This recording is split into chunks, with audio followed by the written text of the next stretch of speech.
Assalamualaikum warahmatullahi wabarakatuh. Alhamdulillah wa kafa. Salatu wassalamu rasuli mujtaba Muhammadin Mustafa wa ala alihi wa sahbihi wa kulli man ittabi huda. Amma ba'du. Kita panjatkan syukur kepada Allah Subhanahu wa taala yang telah memberikan kita kesempatan untuk bisa bertemu di kajian rutin kita. Insyaallah pada kajian pada malam hari ini kita akan membahas tema yang amat sangat penting di dalam kita beramal, yakni keutamaan ilmu dan ikhlas. Sebelum kita mulai ke kajian kita, mari kita simak statement dari ulama di Indonesia. Beliau bernama Buya Hamka. Kalau hidup hanya sekedar hidup, kera di rimba juga hidup. Kalau kerja hanya sekedar kerja, kerbau di sawah juga bekerja. Maka dari itu, mari kita maksimalkan dua hal ini. Agar apa? Agar kita berbeda dengan makhluk Allah berupa binatang yang mereka juga hidup dan mereka bekerja, tapi kita punya hal yang harus kita maksimalkan. Sebelum kita lanjut, mari kita simak video berikut ini.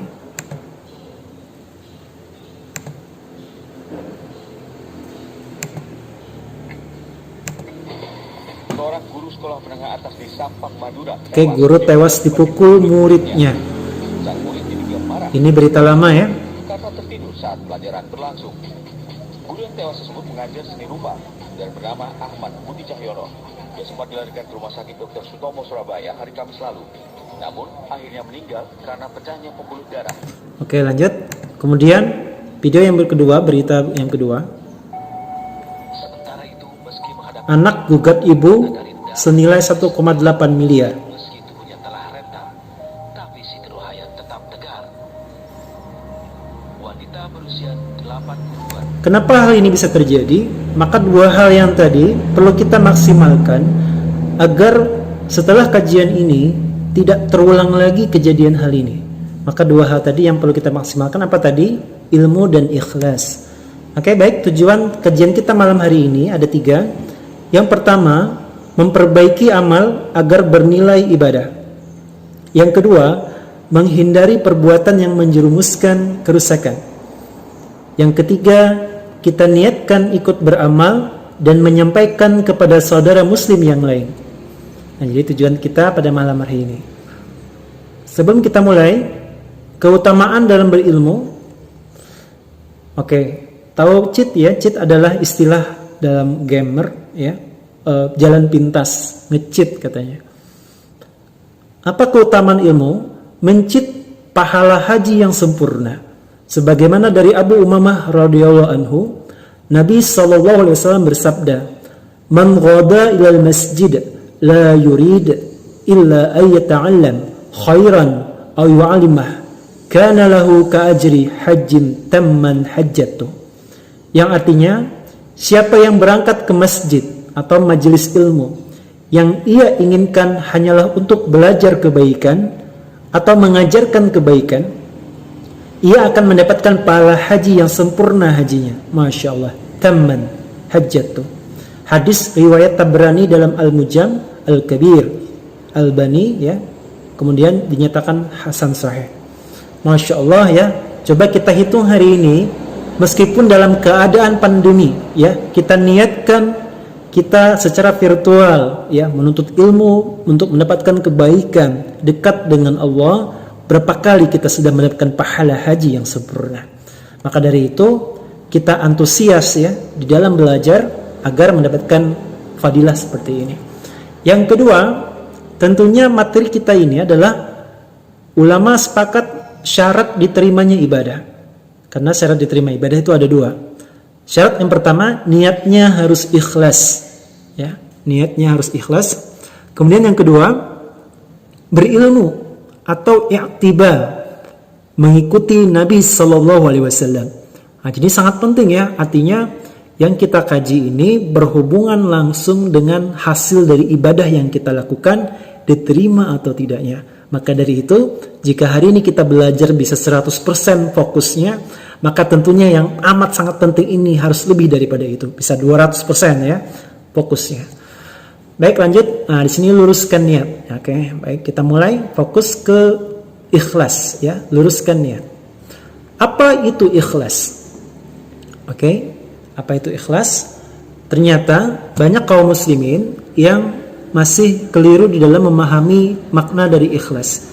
Ada yang mengatakan ikhlas itu adalah tidak mengharap apapun. Ini banyak ya biasanya dibikin kata-kata motivasi ya. Jadilah ikhlas yang tidak mengharap apapun. Tapi kenyataannya pengertian seperti itu berbeda dengan hasil dari hadis-hadis dari kitab Riyadhus Shalihin dari hadis 1 sampai hadis ke-12. Apa perbedaannya? Dari hadis ini dapat kita simpulkan makna ikhlas yang pertama itu ternyata bukanlah tidak mengharap apapun, bukan nothing. Tidak ada ikhlas itu tidak mengharap apapun. Di hadis ini disebutkan ikhlas itu haruslah mengharap ridho Allah Subhanahu. Apa standarnya?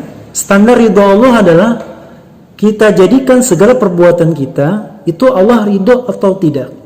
Sebagai contoh, misalnya teman kita ngajak kita jalan-jalan malam hari, yang perempuan ya. Terus kita minta izin kepada orang tua, "Mak, bolehkah saya jalan malam hari?" Kata orang tua, "Tidak," katanya. Maka kita pilih itu, mau melawan atau tidak, dengan catatan Allah ridho atau tidak. Nah, ini adalah standar ikhlas mencari ridhonya Allah Subhanahu wa taala dalam setiap tindakan. Makna yang kedua, ikhlas itu adalah mengharap wajah Allah. Apa maksudnya mengharap wajah Allah? Kalau bahasa Banjar itu mencari muka. Standarnya salah satunya bisa kita lihat saat kita sendirian. Apa yang kita cari kala itu? Kita konsisten dengan amal kita, ada atau tidak ada orang, apakah kita bisa menahan diri dalam maksiat? Kenapa orang disebut jujur? Ya, karena dia ada kesempatan untuk berdusta, tapi dia memilih untuk jujur, maka dia disebut jujur. Kenapa orang disebut taat? Karena dia punya kesempatan untuk bermaksiat, tapi dia memilih taat. Nah, itu adalah kalimat tadi. Bagaimana kondisional ikhlas berikutnya adalah wajah Allah, standarnya tadi apa? Saat kita sendirian. Apakah kita mampu mengelola hawa nafsu kita? Oke. Sifat yang berikutnya di hadis Arba'in, hadis yang pertama Al-Bukhari nomor 1, Muslim nomor 1908. An Amirul Mukminin Abi Hafs Umar bin Khattab radhiyallahu anhu qala sami'tu Rasulullah sallallahu alaihi wasallam yaqul. Oke. Dari Amirul Mukminin, sami'tu Rasulullah sallallahu alaihi wasallam yaqul. Saya mendengar Nabi sallallahu alaihi wasallam bersabda, "Innamal a'malu binniyat." Sesungguhnya perbuatan itu tergantung niat. Wa innama likulli imri'in ma nawa. Faman kanat hijratuhu ila Allah wa rasulih, fa hijratuhu ila Allah wa rasulih. Wa man kanat hijratuhu lid-dunya yusibuha aw imra'atin aw amra'atin yankihuha fa hijratuhu ila ma hajara ilaih. Di hadis ini disebutkan sesungguhnya perbuatan itu tergantung niat. Siapa yang niatnya karena Allah dan Rasulnya, maka dia juga akan mendapatkan Allah dan Rasulnya. Siapa yang niatnya karena dunia dan perempuan yang ingin dinikahinya, maka hijrahnya juga karena dia akan mendapatkan apa yang dia niatkan. Jadi menarik di hadis ini apa? Kalimatnya. Kita lihat di kalimat pertama, innamal a'malu binniyat, hijratuhu ilallah wa rasulih. Lalu outputnya adalah hijratuhu ilallah wa rasulih. Dia pun mendapatkan apa? Hijrahnya karena Allah dan Rasul. Tapi ketika berhubungan dengan dunia, tidak disebutkan hijratuhu lidunya yusibuha, fa hijratuhu lidunya yusibuha, tidak. Tapi mahajara ilaih, apa yang dia hijrahkan. Kata ulama, mengapa seperti ini? Di hadis ini memberikan kita kesempatan setiap mukmin yang memiliki niat yang keliru di awal punya kesempatan untuk merubah niat tersebut. Masya Allah, ini adalah niat tadi ya. Niat itu bisa berubah di pertengahan, di awal, bahkan sebelum di akhir juga bisa berubah. Masya Allah. Oke, ini contoh. Masya Allah, ini hanya ilustrasi ya. Ada sahabat Nabi yang dikenal ganteng di Yastrib, namanya Zaid bin Sahal, atau dikenal dengan Abu Talhah al-Ansari dari Al-Ansar ya. Dia ganteng, tapi dia masih belum Islam ya, masih menyembah berhala. Kemudian dia jatuh cinta dengan sahabiah kala itu sudah masuk Islam, namanya Ar-Rumaisyah binti Milhan An-Najariyah atau dikenal dengan Ummu Sulaim. Ternyata suatu ketika Ummu Sulaim ini adalah orang yang ikut pengajiannya Mus'ab bin Umair, utusan yang Rasulullah SAW utus untuk berdakwah ke Madinah. Dulu namanya Yastrib, ya.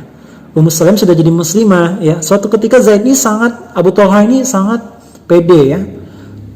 Ganteng, ya, hidungnya mancung, ya, dermawan, kaya, berkedudukan. Siapa perempuan yang menolak? Dia pede. Tapi ketika dia berusaha untuk mengkhidbah terlebih lagi, Ummu Sulaim ini pernah menikah juga di suami yang sebelum juga belum Islam, ya. Jadi dia pede aja gitu kan. Ketika dia menyampaikan maksud dan tujuannya, ternyata dia ditolak. Penolakannya, Masya Allah, ya, karena dia masih musyrik. Sementara aku katanya muslimah. Lalu kata Abu Thalha, bagaimana caranya agar aku bisa mengkhidbahmu? Kata Ummu Sulaim, dengan keislamanmu. Ajarkanlah caranya. Di awal Zaid bin Sahal atau Abu Thalha, awalnya niatnya menikah, masuk Islam karena ingin menikahi Ummu Sulaim. Tapi apa yang terjadi? Di pertengahan keislamannya, di perjuangan Islamnya, dia adalah salah satu sosok sahabat yang berjuang di medan perang dengan gagah berani.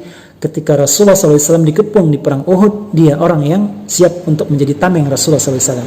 Dan di segala medan perang, dan dia mencintai Islam sepenuh hatinya. Allah wa Rasul, ya, karena Allah dan Rasul. Ini contoh sahabat Nabi yang awalnya niatnya bukan karena Allah, ya, karena pernikahan, tapi niatnya sudah dibenarkan, ya. Itu tadi sifat dari ikhlas. Kesimpulannya, niat yang keliru di awal masih bisa diperbaharui. Oke, berikutnya sifat, ternyata niat itu bisa menjadi penghalang ilmu. Kalau apa? Niat yang salah. Oke, kita belajar niatnya salah, ingin mencelakakan, hanya ingin mentes guru, Masya Allah, ya. Jangan sampai seperti itu. Ini sebagian dalilnya, ya. Ada juga niatnya hanya untuk tahu saja, sekedar tahu saja. Maka apa yang terjadi? Biasanya kayak gini.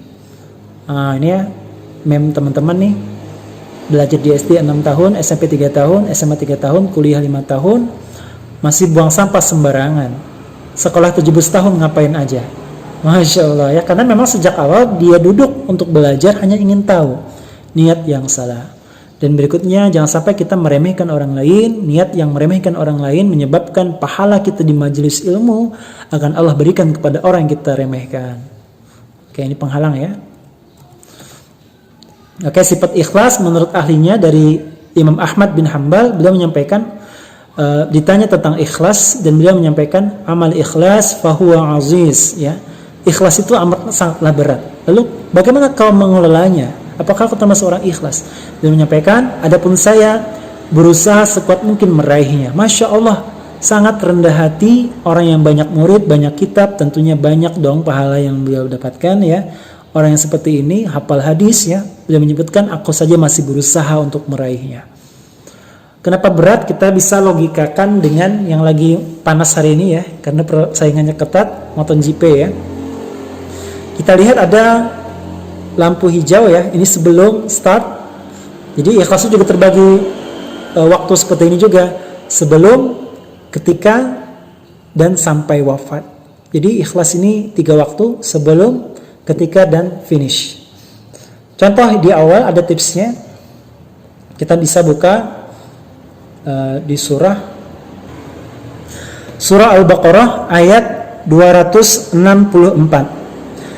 Bismillahirrahmanirrahim. Ya ayyuhalladzina amanu la tubtilu sadaqatikum bil manni wal adha. لا تبطلوا صدقاتكم بالمن والأذى كالذي ينفق ماله رئاء الناس ولا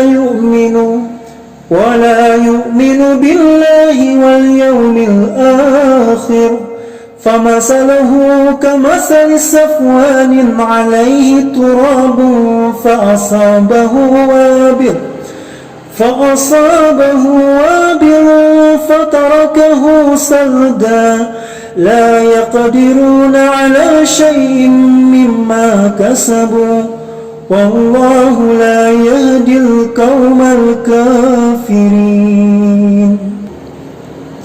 Yang artinya, wahai orang-orang yang beriman. Masya Allah, jadi kita perhatikan Allah sebutkan sebagai orang-orang yang beriman. Janganlah kamu merusak sedekahmu dengan menyebut-nyebutnya dan menyakiti perasaan penerima. Seperti orang yang menghidapkan harta karena riya atau pamer kepada manusia dan dia tidak beriman kepada Allah dan hari akhir. Oke, jadi di sini ada konsekuensi ya. Ini ayat ini berkenaan tentang konsekuensi dari orang yang suka pamer, dan ini adalah preventif, langkah pencegahan agar kita tidak melaksanakan amalan seperti ini, memamerkan apa yang kita menjadi amal ibadah. Lalu apa perumpamaan yang Allah berikan? Di sini Allah perumpamakan seperti orang yang seperti batu yang licin, kemudian dikasih debu itu amalnya, kemudian dikasih hujan. Kita bisa perhatikan ya, batu licin aja itu nggak bisa nempel debu tuh. Lalu dikasih hujan lagi, artinya apa? Amalnya batal. Masya Allah, ini konsekuensi orang yang riya di dalam amalnya batal, kada asik jarang banjar. Kemudian yang berikutnya adalah dia tidak memperoleh sesuatu apapun dari yang dia kerjakan. Dia lelah bekerja. Bahasa kitanya itu begawi udah kada digaji, maulah. Nah ya, lelah kerjanya saja. Dan yang terakhir, yang na'udzubillah kita lihat di awal kan menggunakan amanu, tapi di akhir menggunakan kafir. Ya, ini menyebutkan bahwa amalan pamer merupakan tidak mendapatkan petunjuk sebagaimana orang kafir. Oke, semoga kita tidak termasuk orang yang seperti ini. Jadi kalau kita ingin terjaga dari ikhlas di awal, ya, lihat konsekuensi dari orang yang tidak ikhlas di awal, suka pamer. 1, amalannya batal. 2, lelah bekerja. 3, tidak mendapatkan petunjuk dan amalannya seperti orang yang kafir. Baik, ketika melakukan, saat sudah racing mulai ya, ingat di Quran surah Al-Baqarah, di surah yang sama ayat ke-271. Kita akan bacakan. Bismillahirrahmanirrahim. Ya tubdu sadaqati fa ni'mahi wa in tukhfuha wa tu'tuha al-fuqara'a fa huwa khairul lakum wa yukaffiru 'ankum min sayyi'atikum wallahu bima ta'maluna khabir. Jika kamu menampakkan sedekah-sedekahmu, maka itu baik.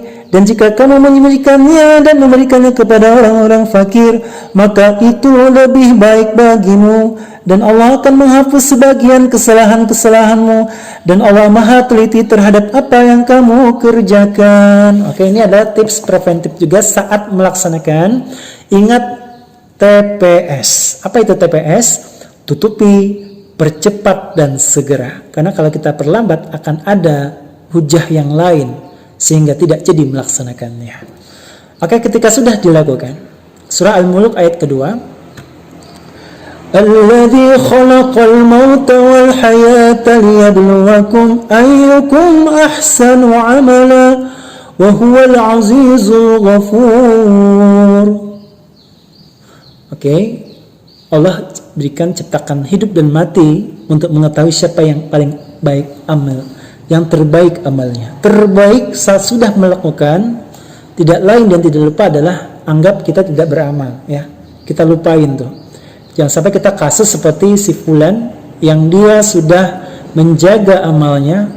Jadi ikhlas itu memang berat karena dijaga sampai kita mati. Oke, menjelang kematiannya dia mendirikan masjid di kala muda. Dia jaga ketika dia punya anak. Menjelang kematiannya dia punya cucu. Lalu cucunya berkata, "Ya kakek, siapa yang mendirikan masjid ini?" Terucaplah aku. Maka runtuhlah amal dia yang sudah dijaga dia bertahun-tahun hanya kalimat aku. Nah, jangan sampai kita mengingat kembali sehingga kita nanti kehilangan pahala dari apa yang sudah kita kerjakan. Oke, ada yang menarik di hadis Riyadhus Shalihin. Teman-teman bisa mendownload aplikasinya. Ini sudah ada terjemahannya ya. Riyadhus Shalihin lengkap seperti ini. Di hadis itu berbunyi dari Abu Abdurrahman Abdullah bin Umar bin Khattab radhiyallahu anhu tentang 3 orang yang terkurung di gua. Ini hadis yang kedua di Riyadhus Shalihin tentang babul ikhlas. Jadi 3 pemuda yang terkurung di gua. Kemudian mereka bertawasul. Tawasul itu jembatan penghubung agar mempercepat doa supaya dikabulkan. Dengan amal soleh di cerita itu. Lalu mereka masing-masing mencari amal yang paling ikhlas karena Allah. Yang satu berdoa, ya Rob, aku punya orang tua dan orang tuaku sudah renta. Suatu ketika aku terlambat datang. Kemudian seperti biasa aku ambilkan susu orang tuaku untuk orang tuaku. Ternyata beliau tertidur pulas. Sementara anakku menangis di kakiku. Jadi bayangin itu berat banget ya. Anak menangis di kaki itu berat banget. Zaman now aja kalau anak itu mau lontar-lontar pengen paket data itu pasti dikabulkan orang tuanya tuh. Ya. Tapi si fulan ini mengatakan sesungguhnya itu jatah orang tuaku. Jadi bahkan sampai kutunggu sampai beliau bangun. Masya Allah, sampai pagi hari. Tidak dibangunkan orang tuanya. Ya Rob, kalau itu kulakukan karena Engkau, selamatkanlah kami. Bergeserlah tiba-tiba batu itu. Di hadis itu diceritakan kembali, pemuda yang kedua berdoa, ya Rob, aku punya sepupu yang cantik. Suatu ketika dia punya masalah. Lalu aku bilang, aku akan menolongmu, tapi berzinahlah denganku. Ketika sudah dalam satu momentum perzinahan akan terjadi, perempuan itu berkata, Ittaqullah, takutlah kepada Allah. Hatiku bergetar, takut denganmu. Dan kutinggalkan perempuan itu, kuberikan hartanya, tidak mau berzina. Ya Rob, jika yang kulakukan itu karenamu, selamatkanlah kami. Bergeser kembali. Lalu pemuda ketiga, seorang majikan, bos ya, punya anak buah yang mau diupah, tapi anak buahnya sudah tidak ada. Lalu upahnya dibelikan sepasang kambing sampai beranak pinak. Bertahun-tahun kemudian datanglah si anak buah tadi meminta bayarannya. Lalu kata si majikan, itulah bayaranmu, selapangan penuh itu. Jangan bercanda katanya. Iya. Maka dia nggak berterima kasih, senang ya, merasa itulah upahmu katanya. Masa senang, nggak ada terima kasih sama sekali bahkan. Ibaratnya tuh kita bayangin kita membimbing seseorang, kita bimbing dari nol ya, dan dia lebih sukses daripada kita. Tidak pernah berterima kasih dengan kita, tapi dia sabar ya. Ya Rob katanya, kalau itu kulakukan karenamu, tolonglah kami. Tiba-tiba bergeserlah batu tersebut. Apa persamaan dari 3 cerita itu? Berat, betul. Maka sifat ikhlas berikutnya, kita dikatakan ikhlas kalau kita berhasil meninggalkan sesuatu yang berat bagi kita, wabil khusus maksiat kepada Allah. Pernahkah kita siang hari kecapean, kisaran jam 3 lalu tertidur 15 menit, tiba-tiba azan berkumandang? Berat gak saat itu? Kalau kita mampu salat di kala berat, maka kita betul-betul termasuk orang yang ikhlas berdasarkan dari hadis tadi.